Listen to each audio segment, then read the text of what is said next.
I was just sitting looking over the water and I started to eat, and out of the corner of my eye, I saw his tail wagging. I had been working as a photographer on Thatch Key, and the first day I kayaked down between Thatch Key and Ragamuffin Key, out in the open ocean basically.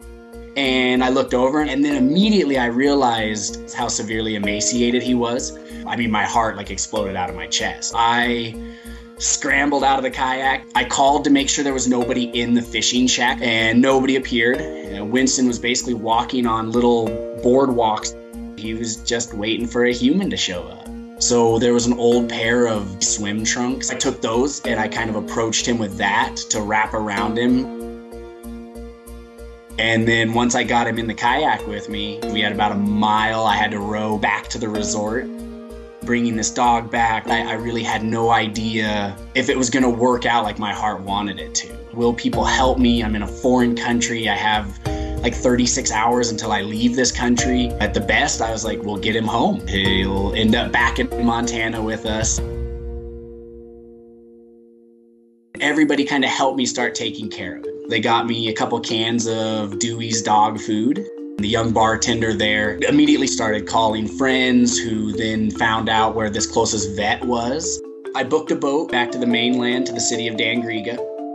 We showed up at the vet. They were really receptive. I was there maybe an hour or two at the most with him while they weighed him, did some minor blood draws, cleaned him a little bit. And I had to leave him rather quickly, unfortunately. The taxi driver needed to leave, and this was kind of my only option to get the ride back to a hotel that I was staying at. So I had to just leave him there. I mean, it was like giving up my little puppy all of a sudden. Dr. Mia continued to stay in contact with me. I got a message about 9 o'clock at night that the blood results were good and that he would heal up just fine. The vet was like, well, he can stay here till the weekend, but then nobody will be here for the weekend, so we'll have to send him to a foster. I had to leave the next morning. Kind of had to make all of this happen from the airport. Then I was able to get a hold of Melanie at the Humane Society of Belize and get him set up for his foster. It's dinner time, Winston. Melanie was the foster for 2 months. She started off sending me photos of him to see the comfort of him finally being in a home. And then his ears started to stand up and he filled out, seemed to be growing a little bit. And it was like seeing a completely different dog. I had dropped off this little puppy that looked like it was gonna fall apart if the wind blew on it too hard. And all of a sudden there's this dog barking and running around on the beach. We were getting these constant updates of how lucky we were going to be.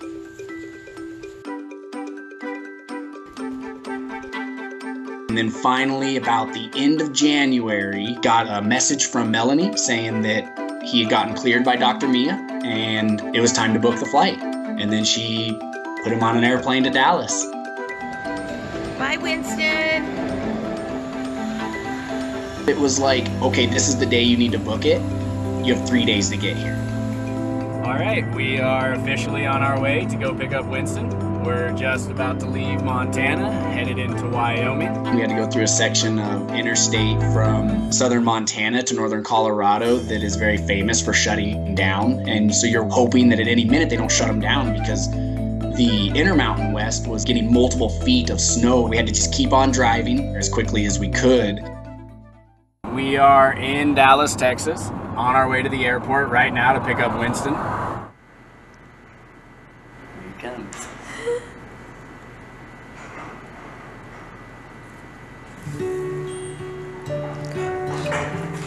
Hey, boy. There's this moment where it's like, oh, maybe he doesn't remember me, you know, because I only had this brief moment with him where he was so important to me. Is he even going to remember me? Well, it takes him just a few moments of sniffing my feet and sniffing my pants, and I think that whatever had implanted on his brain as far as memory just came to. And we got to drive to a hotel, and we can't make too much noise in the hotel, but it's midnight and we have a puppy that's been in a kennel for 12 hours and 2 other dogs that have been in kennels in the car for that many hours. Now they're all meeting each other, and it's just like this tornado going on. And then we had to start the journey home.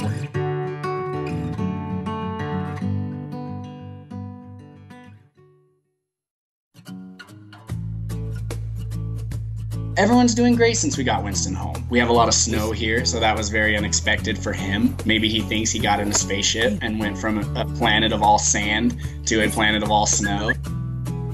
But, I got him off the little island, I put him in the boat, and it was really quick that I kind of assumed was gonna be my dog. He found me, I found him, and I couldn't help myself but imagine, well, this was kind of like a destiny sort of situation.